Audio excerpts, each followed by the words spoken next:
বাবার শেষ দিন কেন, এটা জানতে হলে আপনাদের নাটকটা দেখতে হবে। এই বাবার শেষ দিন, এই শেষ দিন, এই কথাটার মধ্যে অনেক অনেক অনেক কিছু লুকিয়ে আছে। অনেকেরই তো হচ্ছে বাবা মা আছে, অনেক সন্তানের ক্ষেত্রেই দেখা যায় যে তারা তাদের বাবাকে সম্মান করে না, মাকে সম্মান করে না, তাদেরকে আঘাত দিয়ে কথা বলে। তাদের উদ্দেশ্যে কি বলতে চায় যে আর্টিস্ট? অ্যাজ এ আর্টিস্ট আমি তো বাবাদের সম্মান জানানোর জন্য প্রত্যেকটা বাবার উদ্দেশ্যেই কাজটা উৎসর্গ করেছি। আমি এতটুকু বলতে চাই ওইসব সন্তানদের উদ্দেশ্যে যারা বাবা মাকে সম্মান করে না, যাদের শেষ বয়সে বাবা মার অবস্থান হয় বৃদ্ধাশ্রমে, যেসব সন্তানের বাবা মার শেষ আশ্রয় হয় রাস্তার ফুটপাতে, সেই সব সন্তানদের এই কাজটা দেখা উচিত।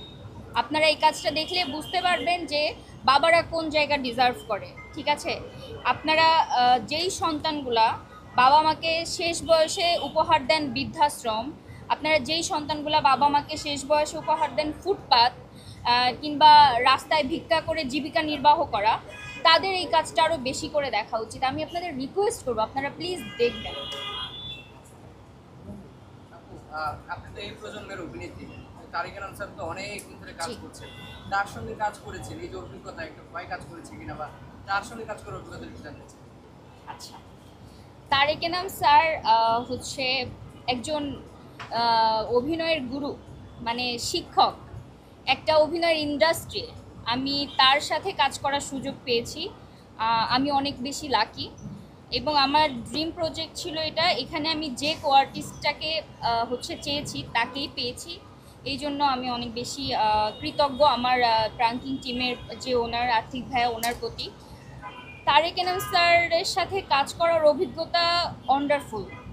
উনি এমন অমায়িক একজন মানুষ, আসলে যত সিনিয়র মানুষদের সাথে কাজ করা যায় তত বোঝা যায় যে ওনারা অভিনয়টাকে আসলে কিভাবে দেখেন। ওনাদের কাছে অভিনয়টা একটা কি বলে এটাকে, ধ্যান জ্ঞান, এরকম একটা জায়গা।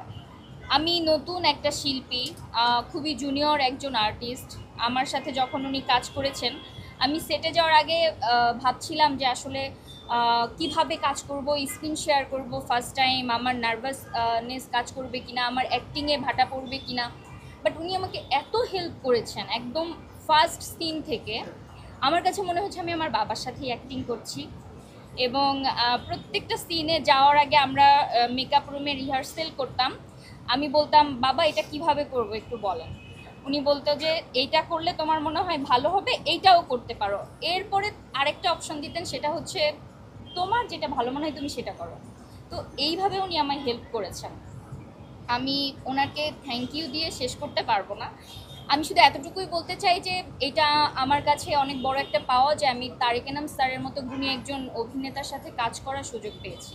এবং এই কাজটা দেখলে আপনাদের কাছে আই থিঙ্ক মনে হবে না যে আমরা বাবা মেয়ে না, আমাদের কেমিস্ট্রিটা আমরা নিজেরা ফিল করেছি কাজে।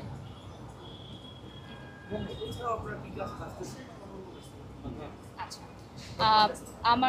আমি নাটক নিয়েই আছি, নাটক নিয়েই কাজ করছি। আমার রিসেন্টলি একটা নাটকের কাজ শুরু হয়েছে, শেষ হয়েছে। ওটার নামটা যদিও এখনও ফিক্সড হয় নাই, বাট ওইটাও অসাধারণ একটা গল্প।